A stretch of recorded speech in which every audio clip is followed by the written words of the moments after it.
Minasan, konnichiwa, Okahana YouTube channel Yokoso. Nah sahabat Okahana, dimanapun kalian berada, saya doakan semoga kalian semua tetap dalam keadaan sehat walafiat, tak kekurangan satu apapun. Nah di video saya kali ini saya mau sharing santai berdasarkan dari pengalaman pribadi saya yang menikah dengan pria berkebangsaan Jepang kurang lebih 19 tahun yang sedang saya jalani sekarang. Saya mau sharing berbagi informasi kepada sahabat yang ingin barangkali berencana menikah dengan pria berkebangsaan Jepang, agar sahabat mempunyai bayangan sebelum memilih pasangan hidup agar tidak menyesal di kemudian hari. Oke, nah seperti apa sharing santai dari saya dan apa saja resikonya ketika sahabat memilih menikah dengan pria Jepang dan menetap tinggal di Jepang. Oke, seperti apa? Tonton terus videonya ya.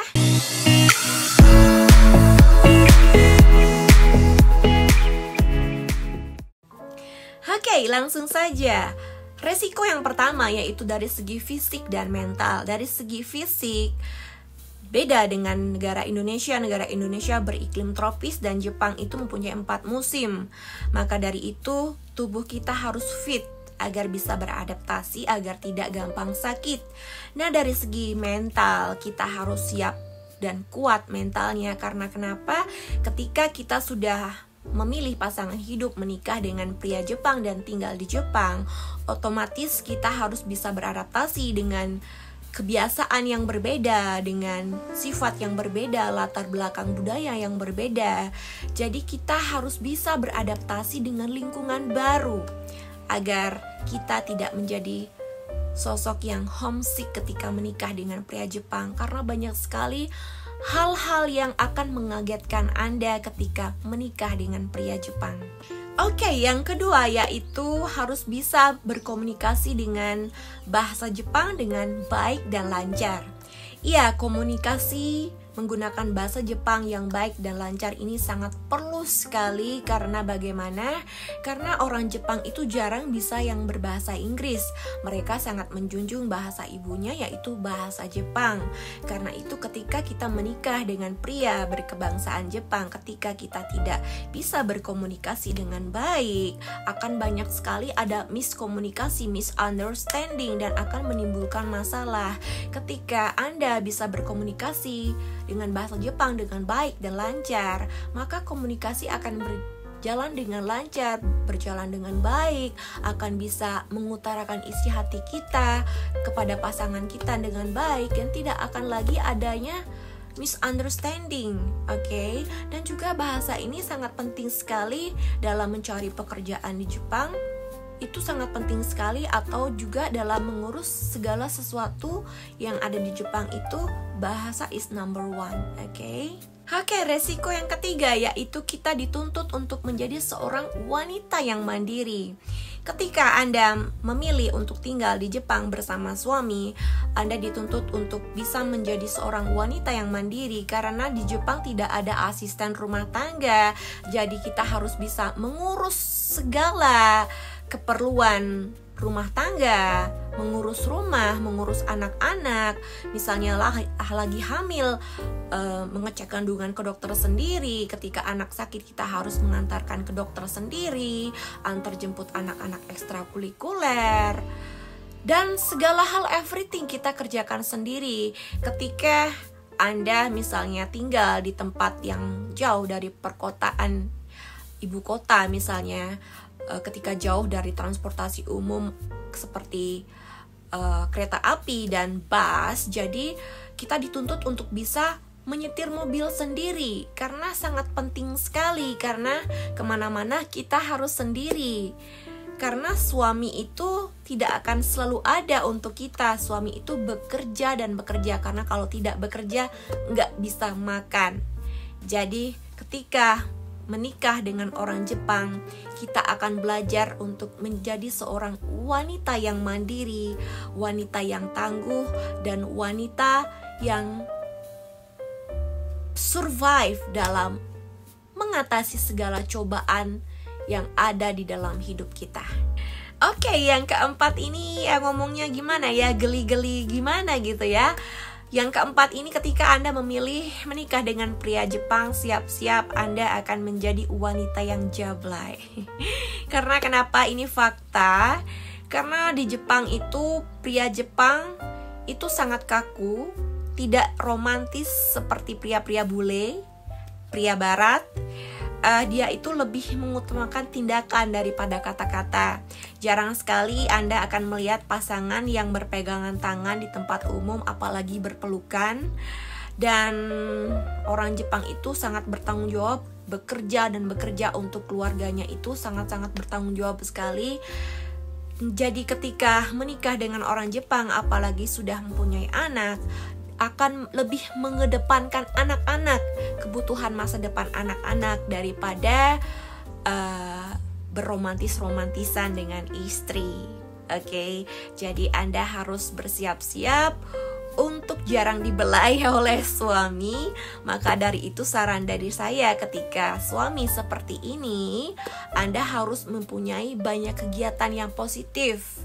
Oke, agar tidak cenderung berpikiran ingin melakukan hal-hal yang negatif yang tidak selayaknya istri lakukan. Mengerti kan? Maka dari itu lebih banyak harus berkreasi agar tidak terpikirkan hal-hal yang negatif. Oke, berikutnya yang kelima, yaitu resikonya kita harus pintar mengelola keuangan. Ketika Anda menikah dengan pria berkebangsaan Jepang, di Jepang itu ketika orang menikah, yang berkuasa memegang peranan mengelola keuangan itu adalah pihak istri. Jadi masing-masing rumah tangga itu berbeda. Saya tidak tahu tentang rumah tangga orang lain yang mana istrinya orang asing dan menikah dengan pria Jepang, saya tidak tahu. Tapi saya pribadi yang mengelola keuangan rumah tangga saya, mengelola gaji, semua gaji suami saya adalah saya sendiri.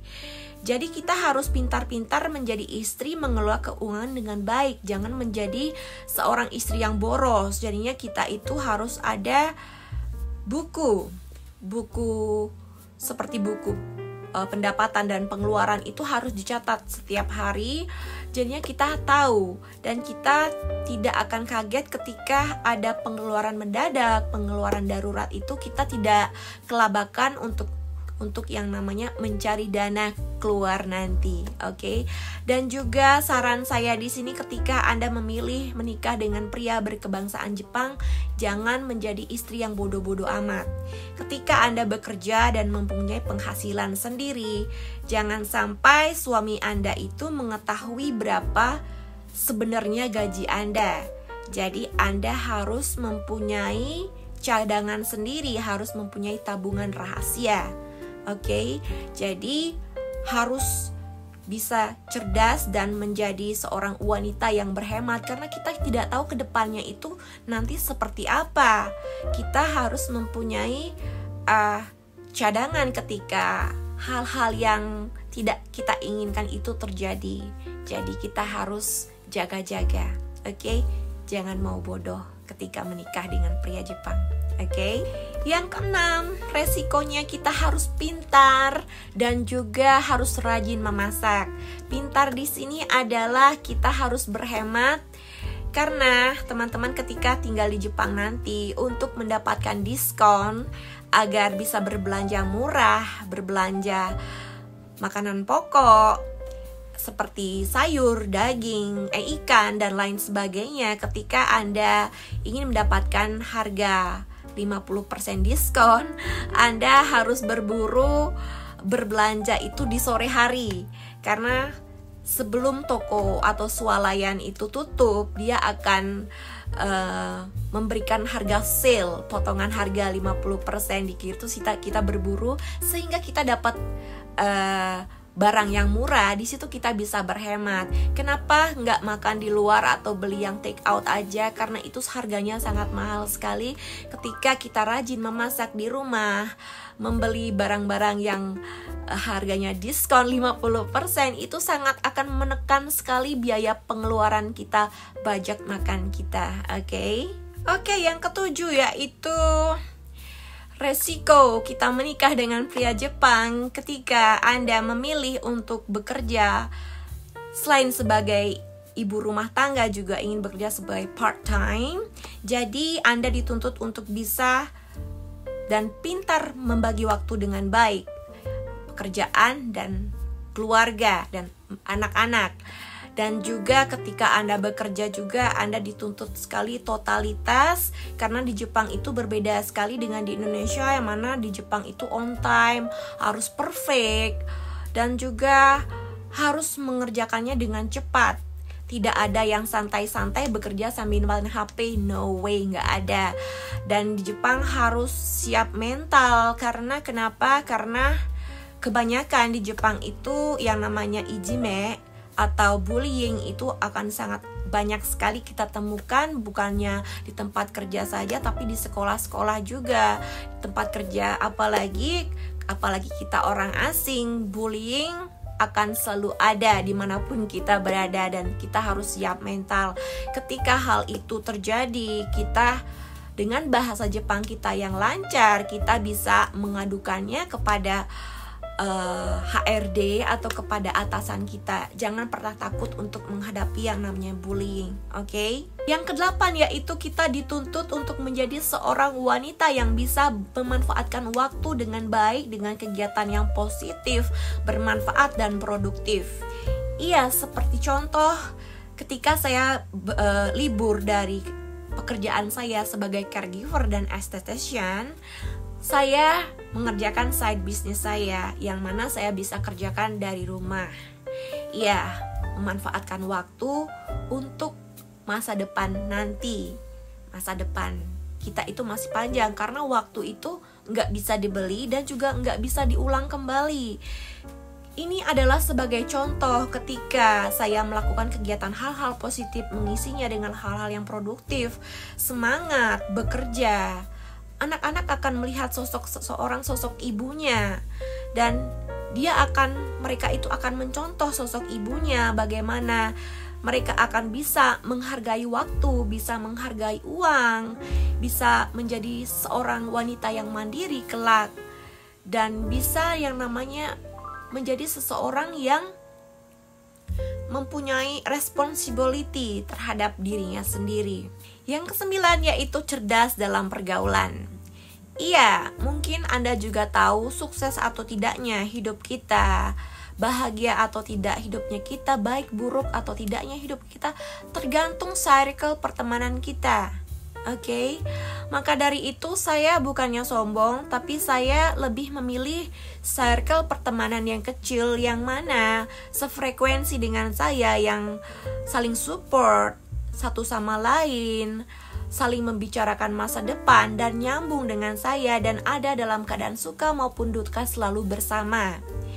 Saya lebih memilih teman-teman yang mempunyai aura positif. Saya sangat menjauhi orang-orang yang tidak sefrekuensi dan tidak segelombang dengan saya, karena hanya akan sia-sia, akan menyedot energi saya, membuang-buang waktu saya, dan juga akan menguras materi saja.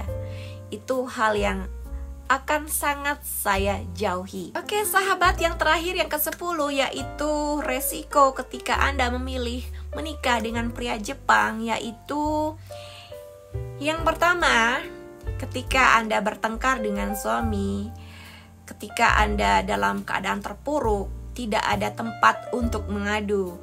Bahkan untuk mengadu kepada orang tua pun akan merasa segan, karena pasti orang tua akan kepikiran, dan masalah kita pendam sendiri, dan tidak bisa leluasa pulang begitu saja ketika kita berantem dengan suami. Ya. Dan yang kedua juga, ketika Anda memutuskan untuk menikah dengan orang Jepang dan memutuskan tinggal di Jepang, siap-siap untuk tidak bisa pulang kampung setiap saat. Karena kenapa?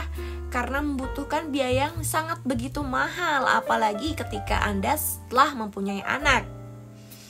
Jadinya tanggung jawab kita untuk anak kita itu akan sangat besar sekali. Jadi ya, untuk membeli tiket pesawat untuk pulang kampung harus berpikir 2 kali lagi. Oke, sahabat Okahana, demikian ya sharing santai saya tentang pengalaman pribadi saya sendiri tentang pengalaman saya menikah dengan orang Jepang selama ini. Mungkin dari teman-teman yang menonton video YouTube saya kali ini mempunyai pengalaman yang lain yang mana bisa kalian ceritakan pada bagian kolom komentar di bawah. Oke? Jadi intinya di sini adalah ketika kita memilih untuk menikah dengan pasangan yang berbeda negara dengan kita, tentunya tantangannya sangat banyak sekali. Namun dengan komunikasi yang baik dan dengan tekad yang mau beradaptasi dengan lingkungan baru, saya yakin kebahagiaan akan menghampiri Anda.